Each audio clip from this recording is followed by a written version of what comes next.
for how long of an injury hiatus he had. But let's bring in the booth to further the discussion here. Bob Rathman and Dominique Wilkins joining us now. Fellas, again, debut goes seemingly well for a large part of this game, but a lot of fight, as my man Beal said, from the Washington Wizards, to end up taking this one at the end. Yeah, the Hawks led this one by 8, 108 to 100 with 6:03 left, and you had that feeling, Nick, that the Hawks were in pretty good shape, but it was Washington with Beal down the stretch. Well, the Hawks let it slip away from us. Should never gotten to that point, guys, because the Hawks turnovers hurt them and shot selection. I thought down the stretch, ball didn't move enough. So, and gave Bradley Beal to get hot. And once he got hot, and like Brian said, he's a killer.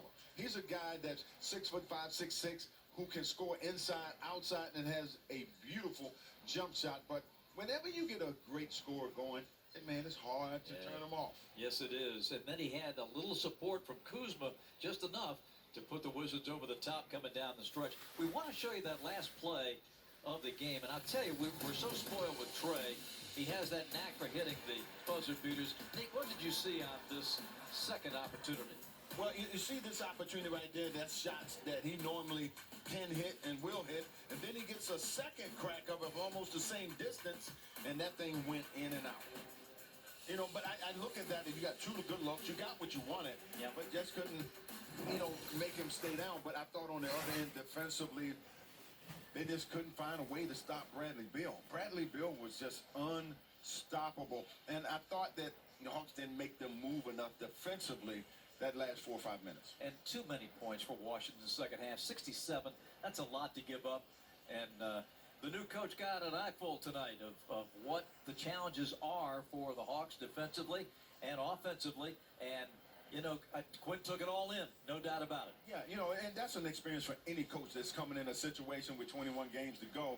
You're trying to feel your way through. It's going to take him 2 or 3 more games before I think he kind of takes control of everything and kind of implements some of the things that he sees best that's going to help this team win. But one thing we noticed for sure, and the guys talked about it, the energy and the intensity with which Quinn Snyder coaches an NBA game is off the chart. Well, you would think he's a player. The way he coaches, he's animated. He's up every play. He's talking to his team, and he's pushing them, like I said, to do more on every possession. And I thought it was a wonderful fight down the stretch. It was a fun game to watch. But at the end of the day, I thought the Hawks, they made too many mistakes down the stretch to win the game. That's the case. As a costly game in the standings, too, guys. The Wizards now have pulled within 1 loss of the Hawks in those Eastern Conference standings. But I will say you still got 3 more opportunities to earn the season set. Fellas, appreciate it as always, though. Great job on the call. Yeah, you got it, guys. Thank you. So going back to what they were discussing and what you tossing down there to them with in Bradley Beal, the walking bucket himself, game high as far as scoring goes, and he really got what he wanted on this evening, Beal. Well, here's the thing is that he's so strong and so good with the ball all night long. He was able to get downhill, get to where he wanted, and again, we talk about his ability as being one of the best shot makers in this league.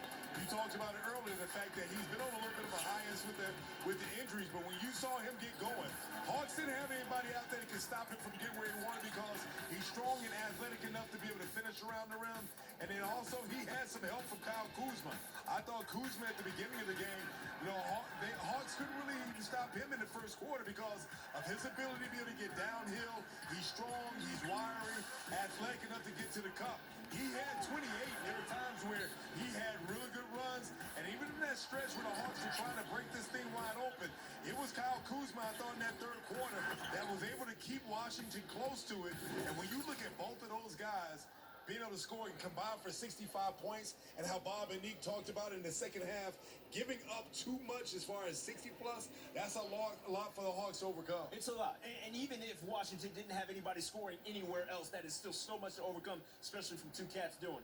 In any case, let's shift to the Hawks topic of conversation, the topic for Toyota. Let's go places. Is Trae Young, who had those 2 good looks at the end to potentially tie this thing up, but otherwise, the man was on one as far as scoring goes. Yeah, I thought, especially in the third quarter when the Hawks were able to get up, it was Trae because we talked about Kyle Kuzma and Bradley Beal. Washington didn't have anybody that could actually stop him. They had to decide to start to double him. But in that third quarter, you see that Trae was able to go for 16 in the quarter. You saw his stat line for the night, 31 points, 7 dimes. 11 for 16, struggled towards the end a little bit. But there was a little stretch right there where they didn't have anyone